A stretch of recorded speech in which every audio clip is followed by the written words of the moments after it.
శుక్లాంబరధరం విష్ణుం శశివర్ణం చతుర్భుజం ప్రసన్నవదనం ధ్యాయేత్ సర్వవిఘ్నోపశాంతయేత్. గురుర్బ్రహ్మా గురుర్విష్ణుః గురుర్దేవో మహేశ్వరః గురుః సాక్షాత్ పరబ్రహ్మ తస్మై శ్రీగురవై నమః. వ్యాసాయ విష్ణురూపాయ వ్యాసరూపాయ విష్ణవే నమో వై బ్రహ్మనిధయే వాసిష్ఠాయ నమో నమః. కూజంతం రామ రామీతి మధురం మధురాక్షరం ఆరుహ్య కవితాశాఖాం వందే వాల్మీకి కోకిలం. జై శ్రీరామ్ అండి. బ్రహ్మశ్రీ చాగంటి కోటేశ్వరరావు గారి సుందరాకాండ 28వ భాగం ఇప్పుడు మొదలవబోతుందండి. జై శ్రీరామ్. సభగ్నబాహూరుకటీ శిరోధరః క్షరన్న సృజ్మిర్మధితాస్తి లోచనః సభగ్నబంధి ప్రవికీర్ణ బంధనో హతక్షితైః వాయుసుతేన రక్షసః. ఆ వేగంలో తిప్పుతుంటేట ఆ వేగాన్ని తట్టుకోలేక కనుగుడ్లు రెండు ఊడి ఎగిరిపోయేట. తర్వాత ఇంకా వేగంగా తిప్పుతుంటే వేగం తట్టుకోలేక తల ఊడిపోయి ఎగిరిపోయింది. ఇంకా తిప్పుతూనే ఉన్నారు. ఆ తిప్పుతూ ఉండడంలో నడుం దాకా శరీరం ఊడిపోయి వెళ్ళిపోయి ఎక్కడో ఓ చెట్టును కొట్టి పడిపోయింది. ఇంకా తిప్పారు, మోకాళ్ల వరకు శరీరం ఊడిపోయి వెళ్ళిపోయింది.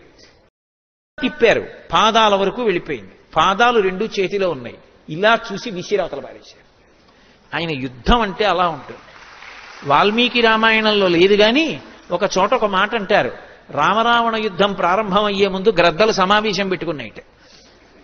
కావలసినంత విందు, ఎక్కడా ఎవ్వరూ భోజనాలకి డబ్బు కట్టక్కర్లేదు. కాబట్టి ఉపనయనాలు వివాహాలు ఉన్నవాళ్ళు చక్కగా చేసేసుకోండి. కానీ ఒక్కటి మాత్రం నియమం పెట్టుకుందాం. పళ్ళు ఊడిపోయినటువంటి గ్రద్దలు, ఓపికని గ్రద్దలు, హనుమ కొట్టిన వాళ్ళని తినండి. ఎందుకంటే అందులో ఇంకా ఎముకలు అవి ఏమి ఉండవు, గుజ్జుంటుంది. చక్కగా లేహ్యం తిన్నట్టుగా తీసుకుని తినేసేయచ్చు. కాస్త మధ్య వయస్కులైనటువంటి వాళ్ళు అంగదుడు, నలుడు, నీలుడు, జాంబవంతుడు ఇలాంటి వాళ్ళు కొట్టినటువంటి వాళ్ళని తినండి.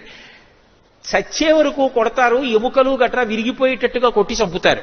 కాబట్టి మధ్య వయస్కులకి పెద్ద ఇబ్బంది ఉండదు, తినచ్చు. అందుకని వాళ్ళు తినండి. ఇంకా యువకులైనటువంటి గ్రద్దలు ఉంటారు, వాళ్ళు మాత్రం బాగా యువకులైనటువంటి వాళ్ళు ఉన్నారు. ఆ యుద్ధానికి ఆ రామచంద్రమూర్తితో వచ్చినటువంటి వానరాల్లో అటువంటి వాళ్ళు ఎవరిని చంపారో వాళ్ళు ప్రాణం పోయేటట్టుగా మర్మస్థానం మీద కొట్టి వదిలేస్తారు. వాళ్ళని తినడానికి దంతపుష్టి ఉండాలి. యువకులైనటువంటి గ్రద్దలు తినండి.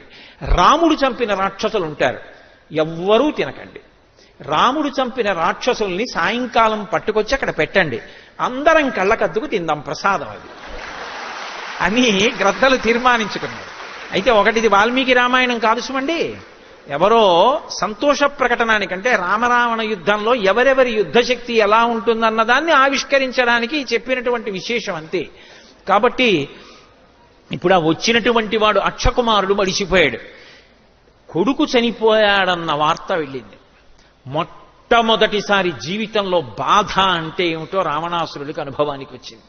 ఇప్పటి వరకు ఒకళ్ళని బాధ పెట్టడమే, తను బాధపడ్డం అంటే తెలియదు. అవతలవాడి బాధ ఎలా ఉంటుందో ఊహించినటువంటి సంస్కారం లేదు. మొదటిసారి కన్న కొడుకు పోయాడు. బాధ అన్నది కలుక్కున గుచ్చుకుంది. చూశాడు, ఓ ఇక ఈ హరివీరుణ్ణి పట్టగలిగినటువంటి వాడు సామాన్యుడెవడు లేడు, ఇక తప్పదు, చాలా చాలా గొప్పవాణ్ణే పంపించాలి అని సభ వంక కలిగి తిరిగి కుమారుడైనటువంటి ఇంద్రజిత్ వంక చూశాడు. ఇంద్రజిత్ లేచి నిలబడ్డాడు. నాయనా, నేను యజ్ఞాలు చేసిన, దైవ సంబంధంగా నాకేదైనా ప్రమాదం ఏర్పడినా లేదా యుద్ధంలో నాకెప్పుడైనా క్లిష్టమైన పరిస్థితి వచ్చినా నా కొడుకు ఇంద్రజిత్ ఉన్నాడు అని నిన్ను తలుచుకుని నేను ఊరట పొందుతుంటాను. నిజంగా కూడా ఉత్తరాఖండలో అగస్త్య మహర్షి రామచంద్రమూర్తి అంతఃపురానికి వెళ్ళారు. వెళ్ళి మాట్లాడుతుంటే రాముడు అడిగాడు, రావణుడికి అంత శక్తి ఎక్కడదని. అడిగితే అగస్త్యుడు అన్నాడు, రామా, రావణుడు కాదు ప్రమాదకారి, ఇంద్రజిత్ ప్రమాదకారి. ఎందుచేతనంటే రావణుడు కూడా ఇంద్రుణ్ణి ఓడించడంలో కొంచెం కాల విలంబనమై విశ్రాంతి తీసుకోవడానికి వెళ్ళాడు. ఇంద్రజిత్ వచ్చి తలుపు కొట్టాడు పడుకున్న తండ్రికి. నిద్రలో లేచి ఎందుకురా నిద్రాభంగం చేశావన్నాడు. నాన్నగారండి లంకకి వెళ్ళిపోదామన్నాడు. అదేమిట్రా, ఇంద్రుడితో యుద్ధం అవ్వాలి కదా అన్నాడు. ఓడించి నాన్నగారు కట్టేసి కాళ్ళు చేతులు కట్టి లంకకు పంపించేశాను పదండి అన్నాడు. ఇంద్రజిత్ అని బిరుదొచ్చింది. సామాన్యమైన యుద్ధం కాదు, నికుంభలా హోమం చేసి నల్లటి మేకని ఒకదాన్ని పళ్లతో పట్టి పీకి అర్పిస్తాడు అమ్మవారికి. అర్పణ చేసి కాని రథం ఎక్కాడా ఇక అది కనపడదు. మేఘనాథుడు మేఘములలో అంతర్ధానమైపోతాడు. అప్పుడు ఆయన ప్రయోగించేటటువంటి అస్త్రముల ధాటికి తట్టుకోవడం ఎవరికీ సాధ్యం కాదు. యుద్ధకాండ చదువుతుంటే ఇంద్రజిత్ యుద్ధం చేస్తుంటే భయం వేస్తుంది. అసలు వీడు చచ్చిపోతాడా అని మొదటిసారి జరుగుతున్నప్పుడు అంత భయం వేస్తుంది. నేను సంపూర్ణ రామాయణం చెప్పే రోజుల్లో యుద్ధకాండ చెప్తుంటే, ఇంద్రజిత్ యుద్ధం చేస్తుంటే ఆ విషయాలు చెప్తుంటే అలా శ్రోతలు అయ్య బాబోయ్ ఏమిటి యుద్ధం ఎప్పటికవుతుంది అన్నట్టు చూస్తుండేవారు. ఇంద్రజిత్ యుద్ధం అంటే అలా ఉంటుంది. అటువంటి ఇంద్రజిత్ వంక చూశాడు. నాయనా నిన్ను సామాన్యంగా పంపించను. ఇవాళ లంకాపట్టణం యొక్క స్థితి ప్రమాదంలోకి వెళ్ళింది. వచ్చినవాడు సామాన్యుడు కాడు, ఎవరో చాలా భయంకరమైన వీరుడు. లేకపోతే ఇలా ఓడించడం సాధ్యం కాదు. బహుశా దేవతలందరూ తమ శక్తుల్ని ఒక చోట రాశి చేసి పంపారేమోననుకుంటున్నాను. ఏది ఏమైనా నువ్వు పరాకుగా ఉండు. మొట్టమొదట ఒక విషయం గుర్తుపెట్టుకో, ఆ వానరము యొక్క వేగాన్ని తగ్గించాలి. ఆ వేగము తగ్గితే తప్ప పట్టుకోలేదు. పరాకుగా ఉండి కావలసినంత సైన్యాన్ని తీసుకుని వెళ్ళమన్నాడు. తెల్లటి దంతములు పూంచినటువంటి ఐరావతం లాంటి ఏనుగుల్ని 4 ఏనుగుల్ని రథానికి కట్టుకుని ఇంద్రజిత్ బయలుదేరాడు. ఇంద్రజిత్ పేరెత్తితే భయం వేస్తుంది. అటువంటి వీరుడు, అంత మాయాయుద్ధం నిజంగా. అటువంటి వాడు యుద్ధానికి వెళ్ళాడు. వెళ్ళి స్వామి హనుమతో యుద్ధం చేస్తున్నాడు. ఎన్ని బాణాలు వేసినా ఎంత చేసినా 48వ సర్గ నడుస్తుంటే ఇంద్రజిత్తు స్వామి హనుమ యుద్ధం చేస్తున్నటువంటి సర్గల్ని పారాయణ చేస్తే ఏలినాటి శని కూడా ఉపశాంతి చెందుతుంది. ఇవాళ జరుగుతున్నటువంటి ప్రవచనంలో చదువుతున్న శ్లోకాలు, ఆ యుద్ధం అంతా కూడా ఎంత ప్రబలమైనటువంటి ఉగ్రస్థితిలో ఉన్న గ్రహాలు కూడా ఉపశాంతి చెందుతాయి. ఇవి విన్నా చదివినా అంత శక్తివంతమైనటువంటి విశేషం నడుస్తోంది అని చెప్తారు సుందరకాండలో ఈ భాగం గురించి. ఎందుకంటే హనుమ అటువంటి స్థితిలో నిలబడి ఉంటారు దుర్నిరీక్షుడై. కాబట్టి ఇంద్రజిత్ యుద్ధానికి వెళ్ళాడు. వెళ్ళి ఎదురుగుండా ఉన్నటువంటి హనుమని చూశాడు. ఎన్ని వేల బాణములు ప్రయోగించినా అసలు ఆయన చిక్కనే లేదు. ఆ బాణముల మధ్యలో సూక్ష్మ రూపంలో తిరుగుతున్నారు. అలసట లేదు. ఈ హరివీరుడి యొక్క వేగాన్ని తగ్గిస్తే తప్ప అసలు బంధించడం అనేటటువంటిది సాధ్యం కాదు. ముందు ఈయన వేగం ఆపాలి. ఆలోచించి ఆలస్యం చేస్తే ప్రమాదం వస్తుందని తత స్వయంభువైర్మంత్రై బ్రహ్మాస్త్రమభిమంత్రితం.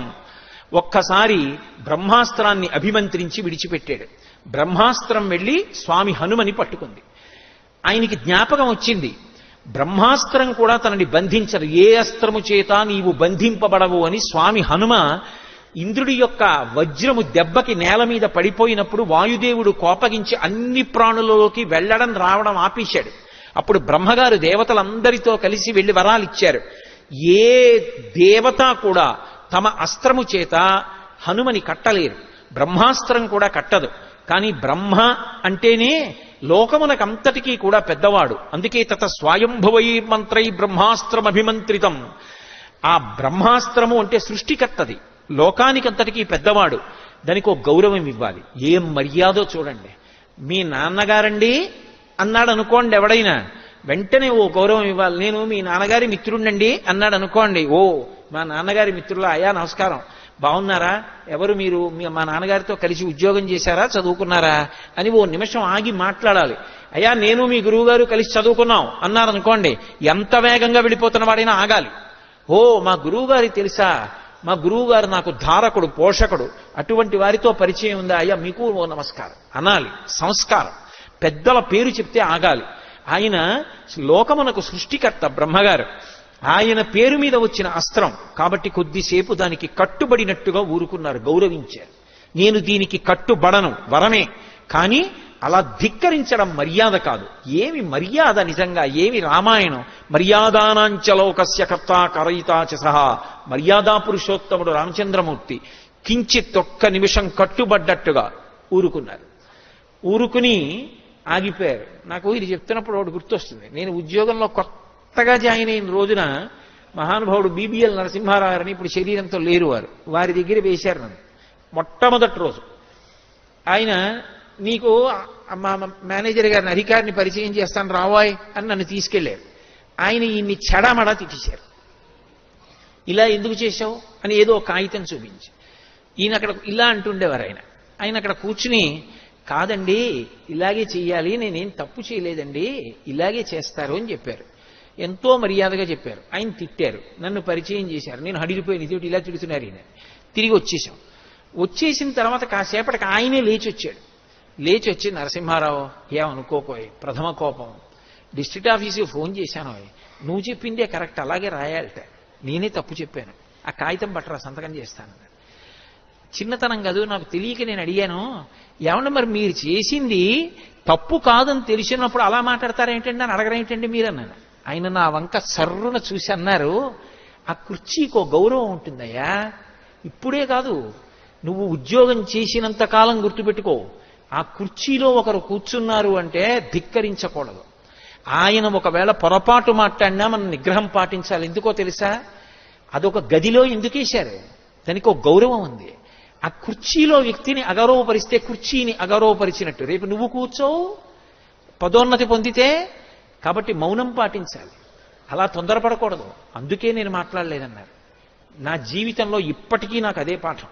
ఉద్యోగం చేసేటప్పుడు నాకు ఎప్పుడు ఆయన జ్ఞాపకానికి వస్తుంటారు. ఎంత మర్యాదగా మాట్లాడారో చూడండి హనుమ.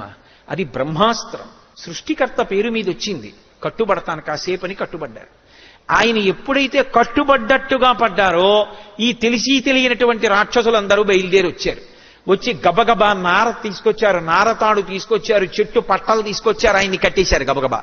సబద్ధ స్త్రేణ విల్కేణ విముక్తో స్త్రేణ వీర్యవాన్ అస్త్రబంధస్య చాన్యం హీ నబంధం అనువర్తతే. బ్రహ్మాస్త్రం అంటే దానికి ఒక గౌరవం ఉంటుంది. అది కట్టిన వాళ్ళని తీసుకొచ్చి ఇంకో దాంతో కట్టారనుకోండి, అది వదిలేస్తుంది. కాబట్టి అది వదిలిపెట్టేసి. ఇప్పుడు ఒక ప్రమాదం వచ్చింది. ఇంద్రజిత్తుకి తెలుసు ధనుర్వేదం. అహో మహత్కర్మ కృతం నిరర్ధకం నరాక్షసైర్మంత్రగతిర్విమృష్ట. వీళ్ళు తెలిసి తెలియక పెద్ద ప్రమాదం తీసుకొచ్చారు. ఎవరినైనా అవతల వాడిని బ్రహ్మాస్త్రంతో కడితే, ఒకవేళ ఏ కారణం చేతనైనా బ్రహ్మాస్త్రం ఆ వ్యక్తిని వదిలిపెట్టేస్తే మరునాడు సూర్యోదయం అయ్యే వరకు ఇక ఏ అస్త్రమో ఆ వ్యక్తిని పట్టుకోదు, చెనకదు. కాబట్టి రేపు సూర్యోదయం అయితే తప్ప హనుమని పట్టుకోలేను, ఇక దొరకరీన. కాబట్టి సమస్తమైన లంక సంశయంలోకి వెళ్ళిపోయింది. నరాక్షసైర్మంత్రగతి నిర్వృష్ట ప్రవర్తతే సంశయతాత్మ సర్వే. అందరి ప్రాణాలకి సంశయం వచ్చేసింది. ఎంత ప్రమాదం జరిగిందనుకున్నారు? హనుమకి తెలియదా ఈ విషయం? తెలుసు. కానీ ఆయన ప్రయోజనం ఏమిటోసారి రావణాసురుడితో మాట్లాడడం. ఎంతసేపు ఈ దిక్కుమాల యుద్ధం, ఎంతమందిని చంపాలి? అందుకని ఆయన కట్టుబడినట్టు నటించారు. ఆయన ఏదో కట్టుబడిపోయారని వీళ్ళు అనుకున్నారు. చారుడు చారుడు అంటూ ఆయన్ని కొడుతూ ఈడ్చుకుంటూ సభలోకి తీసుకెళ్లారు. సభలోకి తీసుకెడితే ఎదురుగుండా కూర్చున్నాడు. పెద్ద నల్లటి మబ్బు మీద కొంగల బారు ఎగురుతుంటే ఎలా ఉంటుందో అలా ముత్యాల హారం ఒకటి మెళ్ళో వేసుకుని ఉన్నాడు. 4 మంత్రులు చుట్టూ పరివేష్టించి ఉన్నారు. 10 తలలతో ఉన్నాడు. వేలాడుతున్నటువంటి పెదవులు.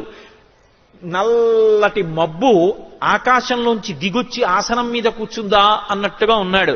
అమృతాన్ని మదిస్తే వచ్చినటువంటి నురుగా అన్నట్టుగా ఉంది. తెల్లటి వస్త్రం కట్టుకున్నాడు. లోహితాక్షం, కళ్ళల్లోంచి ఎర్రటి కాంతులు వస్తున్నాయి. మహాబాహుం, పెద్ద పెద్ద బాహువులు, 20 బాహువులు, 10 తలలు, 10 నోళ్లు, జారుతున్నటువంటి పెదవులు, బయటికొస్తున్న నాలుక, పెదవులు తడుపుకుంటూ కూర్చున్నాడు.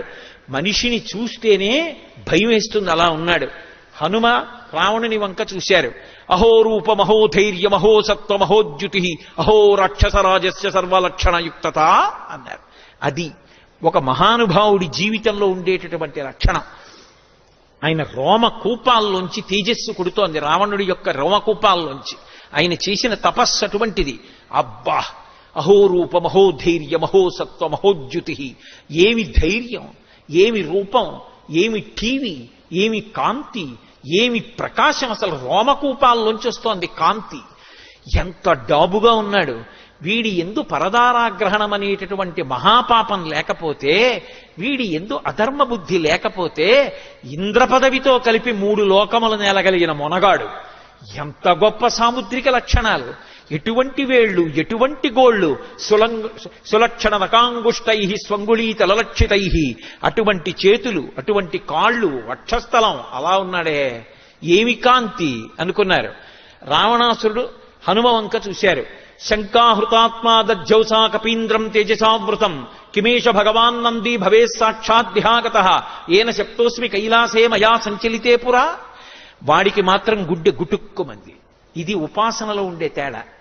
ఇద్దరూ భగవదుపాసకులే. కానీ ఒకడు అధర్మం వైపు నడుస్తూ ఉంటాడు, ఒకడు ధర్మం వైపుకు నడుస్తూ ఉంటాడు. ధర్మం వైపు నడిచినటువంటి వాడికి ఉన్న ధైర్యం అధర్మం వైపు నడిచినటువంటి వాడికి ఉండదు. అందుకే హనుమ వంక చూడగానే శంకాహృతాత్మా దధ్యౌసా కపీంద్రం తేజసావృతం, హనుమ యొక్క తేజస్సు వంక చూశాడు. అబ్బా, ఏవి తేజస్సురా ఇది! హిమేష భగవాన్ నంది భవే సాక్షాద్దిహాగత, నందీశ్వరుడిలా కనపడ్డారు. ఏమిరా, నాకు ఈయన చూస్తే వానరుడిలా కనపట్టలేదు, నందీశ్వరుడిలా కనపడుతున్నాడు. ఒకవేళ నేను ఒకనాడు పుష్పక విమానం ఎక్కి కైలాస పర్వత శిఖరం మించి వెళ్ళిపోతున్నాను. అకస్మాత్తుగా పుష్పక విమానం ఆగిపోయింది. ఉత్తరాఖండలోంచి చెప్తున్నాను. ఆగిపోతే మంత్రులను అడిగాను, ఎందుకు వెళ్ళటం లేదు విమానం అని అడిగాను. ముఖం అన్నావు, కింద కైలాస పర్వతం ఉంది, దాని మీద పార్వతీ పరమేశ్వరుడు నేను జ్ఞాపకానికి కాబట్టి ఈ విమానం వెళ్ళటం లేదన్నారు. అక్కడి నుంచి విమానంలో కిందకి దిగి పార్వతీ పరమేశ్వరులు విహారం చేస్తే శంకరుడికి యుక్తాయుక్త విచక్షణ ఉండక్కర్లేదా? రావణ బ్రహ్మ పుష్పక విమానంలో వెడుతుండగా కింద పార్వతీదేవితో విహరించి విమానం ఆపుతాడా? ఏది పిలవమన్నాడు. నందీశ్వరుడు ఎదురొచ్చాడు. ఎదురొచ్చి ఎవరు నువ్వని అడిగాడు. వానరముఖంతో ఉన్నామని చెప్పి నందిని చూసి వికటాట్టహాసం చేశాడు. వెంటనే నందీశ్వరుడు అన్నాడు, నిన్ను సంహరించడానికి నేను చాలు, కానీ భవిష్యత్ కాలంలో నీ కొంప ముంచడానికి వానరులు వస్తారు. నా ముఖం చూసి వానర ముఖం అన్నావు, ఒక వానరుడి యొక్క తేజస్సు చూసినప్పుడు నేను జ్ఞాపకానికి వస్తాను. వానర ముఖాలతో వచ్చినటువంటి వాళ్ళ వల్లనే లంకాపట్టణం సర్వనాశనం అయిపోతుంది, శపిస్తున్నానన్నారు. జై శ్రీరామ్ అండి. బ్రహ్మశ్రీ చాగంటి కోటేశ్వరరావు గారి సుందరాకాండ 28వ భాగం పూర్తయిందండి. 29వ భాగంలో కలుసుకుందామండి. జై శ్రీరామ్. ముందు భాగాలు కనుక మీరు చూడనట్లయితే కింద డిస్క్రిప్షన్లో లింకులు ఉన్నాయి, పూర్తిగా చూడండి. జై శ్రీరామ్.